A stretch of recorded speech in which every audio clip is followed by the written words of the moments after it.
I'm here with Sea Trek in the tiny village of Dodinga on the massive Indonesian island of Halmahera, not very far from Ternate Island. It was here, in this village, very near this very spot, that Alfred Russel Wallace had his famous feverish epiphany in which he discovered natural selection. This is a great moment in the history of science, and this is a very important site. What had happened was Wallace had arrived in Ternate in January 1858, but soon, after about 2 weeks, came to Halmahera in search of new species of animals. But unfortunately he fell ill, and it was in a small native hut like this one that he was writhing around in hot and cold fits, and suddenly the idea of natural selection occurred to him.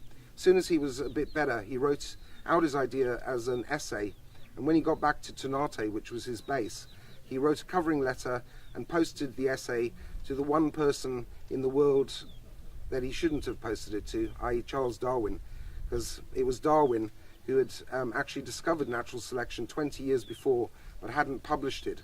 When Darwin received Wallace's letter, he was absolutely horrified, totally shocked, thought his life's work had been destroyed, and didn't know what to do. Sent the essay and the covering letter to Charles Lyell, his famous friend who was a geologist, and said, you know, what shall I do?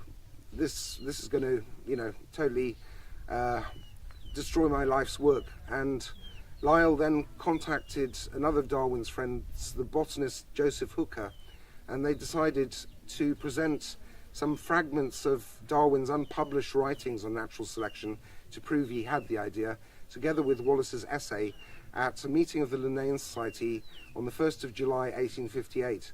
The joint contributions were read to a small tired audience, and a month later the paper was published. Darwin then went into high-speed mode. He had been halfway through writing a big book about evolution and natural selection, and he condensed it into what he called his abstract, and that became Origin of Species, which was published a year later in November 1859. And sadly today, most people look at Darwin's book, Origin of Species, and think that the idea of natural selection is Darwin's because it came from that book, but in fact it was jointly published with Wallace in 1858.